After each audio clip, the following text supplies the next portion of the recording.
So, I'm assuming you already played the beginner's guide. If not, here's a pretty obvious spoiler warning because we're going to talk about the end of the game, what the game means to me, and some analysis on the game as well. So for those who have not seen my Let's Play series, in the first episode I talk about my uncle who's an artist, and he also suffers from schizophrenia.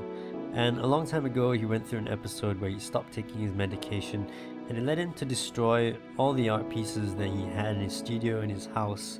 And I thought this was really sad, and I always wondered what it would be like to go back and have a look at those art pieces. And I always asked the question, why did he do it? Why did he destroy those art pieces? And by the end of the game I got a pretty clear kind of answer for that, in that in destroying his art, the art was his. It was not for anyone else to put their judgment on or to attach their thoughts to. His creation of the art was personal, and it meant to him what he wanted it to mean.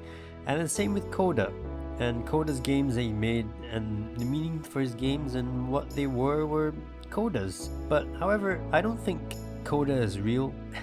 I don't think the story is real. I think it's a fictional piece of work by Davey Wreden. So I don't think Davey in the game or Coda are real people. And I'm pretty sure he isn't real because I don't think Davey would charge money for the game if he was. I rather think the game is about Davey in real life and his struggle for creation and the creation process. And in going to this link in the description, you can read how he felt after creating the Stanley Parable, and we can see the links to the narrative from the beginner's guide as well. Quotes like, "Every time I turned to someone else's opinion of the game, I felt less sure of my own opinion of it. I began to forget why I liked the game. I was losing the thing I had created, so I withdrew. I basically checked out of the world, told people I'm just gonna be by myself for a while." And there's all sorts of quotes there about linking to how he felt depressed and so on and so on. And you can really, if you've played the game and you've read it, you can really tie those links together and see how it ties in with the beginner's guide.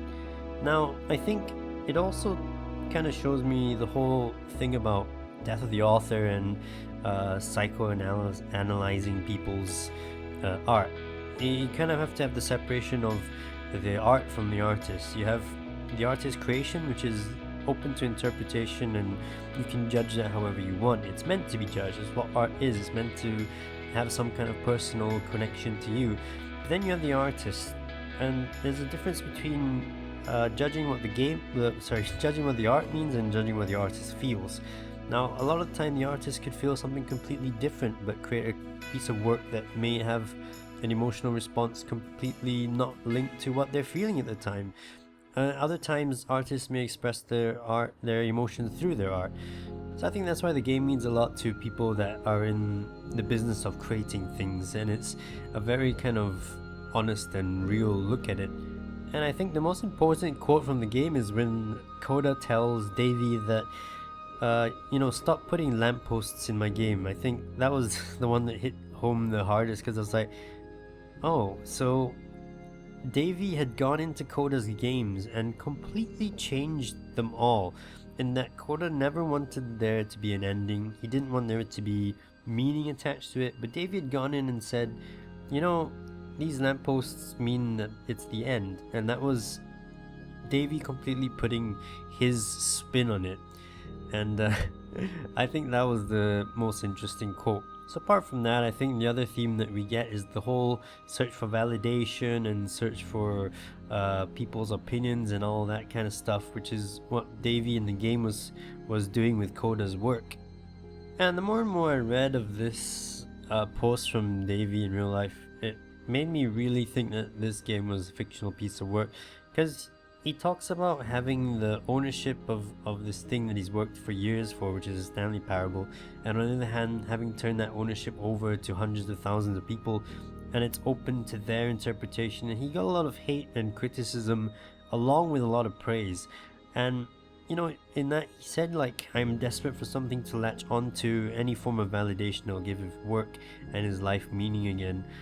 And I think that really ties into Coda and how his games were turned over to people's opinions, and that's really what drove him in the end to stop making games. And that's really tied into Davey in real life kind of withdrawing from having created the Stanley Parable. So maybe I'm looking into things a bit too much, but I really enjoyed this game, and at the end of the day, it's open to your own interpretation, and this is just my interpretation, and I'd really be interested to hear what you guys think and your opinion on the game, what you got out of it, and so on and so forth. And I think when we look at the ending of the game where we're floating up in the maze and etc., it really kind of puts a nail in the coffin in the thought that this definitely is a fictional piece of work, because the bug from the beginning of the game, if we really think that Davey was making this game to apologize to Coda, he wouldn't put that at the end of the game as an ending, because that obviously is Davey's creation. Davey had created that. So I don't know. There we go. I'm done now. I'm done. I can go rest now. But thank you very much for listening and watching, and yeah, see you in the next one. Take care and peace out.